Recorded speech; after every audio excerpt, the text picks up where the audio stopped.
Yes. Anong feeling? Grabe, syempre very grateful po sa parangal na ito. Pangalawang award ko na po ito para sa Green Bones.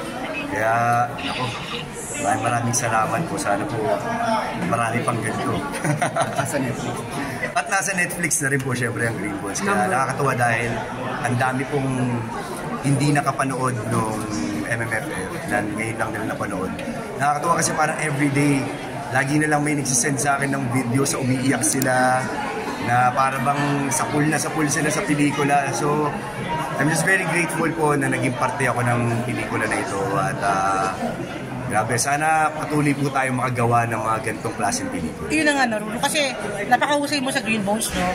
Is there a pressure na kailangan susunod na pelikula, ganong kaganda rin yung material, ganong kagaling din yung ibibigay? Siyempre po yung pressure, hindi naman po mawawala yan, especially kung ang pinanggilingan po ay Green Bones. Pero para naman po sa akin, as long as lahat po ay kumbaga binibigyan puso ang pelikula ng mga ginagawa. So ako, yun yung minimake sure ko, anumang project ito, basta ibibigay ko lahat para dito, okay na ako doon.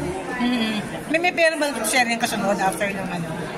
Yes, may gagawin po akong bagong teleserye pero sa ngayon hindi ko pa po pwede i-announce kung ano po ito, but sinisigurado ko po na magiging sobrang ma-action ito.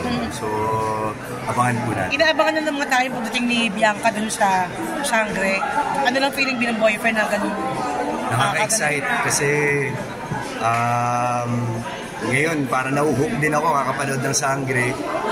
Nakakalungkot na syempre ang daming mga namatay noong 2016. Pero ang sabi ko nga, kinakailangan siyang mangyari dahil syempre panibagong yugto na noon ng Encantadia. Hindi po yun para kumbaga hindi bigyan ng pagmamahal o respeto yung mga nauna.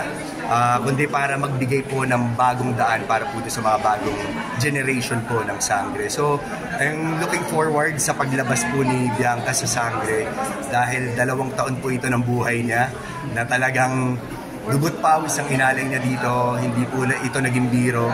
Maraming beses na dahil dito nag-aaway kami, pero sobrang worth it. Kasi syempre, wala po kaming oras eh. Kasi ayun na nga. Ginagawa ko nung time na yun. Sabi nyo, ginagawa ko pa yung Black Rider nun. Sangre na ginagawa niya. Hanggang sa nagdolong to, Sangre pa rin yung ginagawa niya. So, syempre, yung hirap ng paggawa po ng ganitong klaseng teleserye ay kumbaga, hindi naman po talaga maalis at kumbaga na-excite lang po ako na maipakita po ni Bianca yung pinaghirapan niya. Pero ngayon ba pinag-aawain pa ng oras o hindi na? Ngayon ba mas kaya yung na-handle? Yung oras?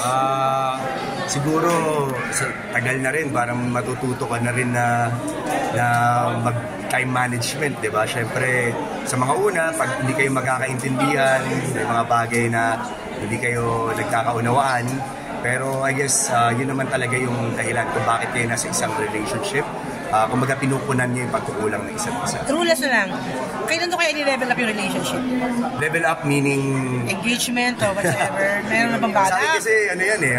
For me, ang kasal, ang engagement, wala naman pong sino man na makapagsabi kung kailan ito. Ako, hindi ako, kumbaga, basta maramdaman ko na ito na yung tamang panahon. Definitely siya yun. Gagawin ko. Definitely siya naman talaga yun. Nakita mo na yung siya yung makakaroon. Oo naman. Parang syempre hindi naman kami magpipitong taon na po kami next month. Diyos ko Lord. So okay. Parang wala na. Hindi ka kinakabahan. Kasi may tinatawag na 7 years. Wala. Di na ako naniniwala dyan. Basta parang feeling ko first, second, third year namin lagi kaming maraming mga problema pinagdadaanan. Pero lagi rin namin itong nalalampasan. So I'm sure anumang problema, pagsubok ang dumating sa amin, alam namin na kaya namin kasi sentro namin ng Panginoon dito. Maraming siya. Pwede kang picturean.